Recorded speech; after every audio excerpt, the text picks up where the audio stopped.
Well, I guess I don't have a whole lot to lose other than time, but I pulled this thing in to see if that engine will fit over there in the Snowmotractor.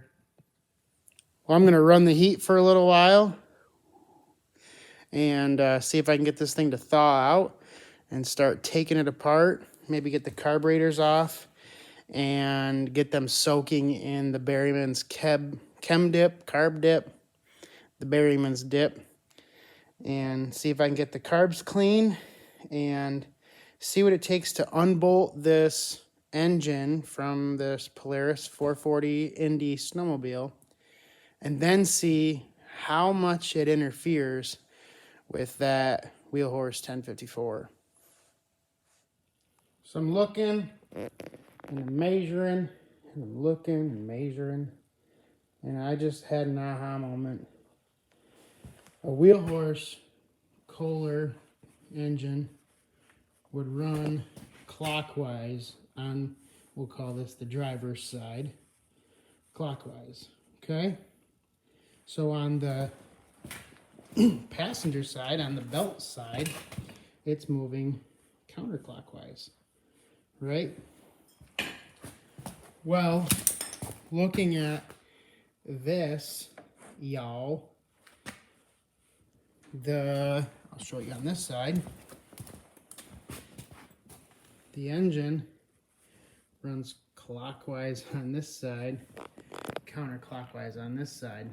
So all in all, with these two vehicles facing each other, this is the way that engine should sit.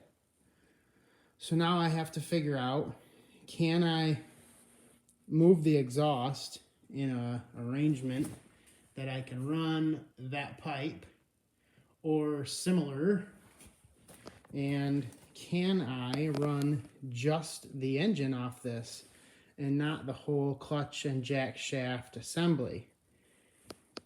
Aha. Okay. I've got the front two motor mount bolts loose. I've got the nuts on the back side. Those studs are off. The oil tank is loose. The fuel pump is loose. The throttle cable has been disconnected, and all the harness has been disconnected, but then I found a plug right at the engine. So that's loose. Everything here is ready to move. Over here, I've removed the belt guard and the lower belt guide, and I believe there is room for a 440cc Polaris snowmobile engine under the hood of a 953 or 1054. Okay, you are in the steering wheel, see? And I'm going to see if I can pick this behemoth up and get it over here without too much hassle. Here it comes. Here it comes. Let's see. Oh yeah, fire it up. Spilled a little oil.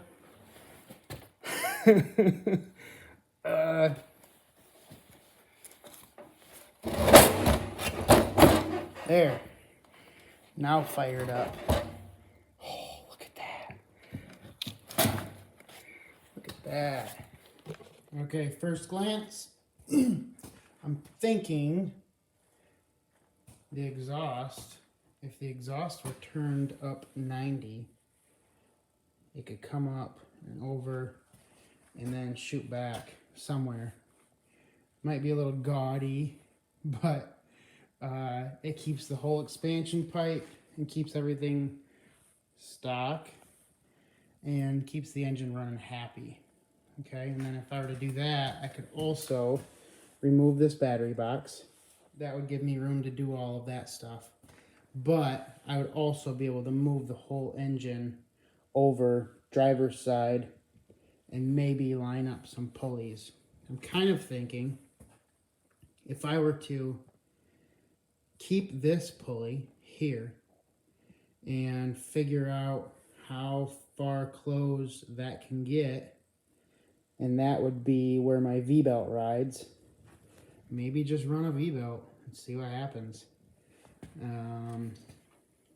I'm thinking this is going to blow up that transmission. I don't know for sure.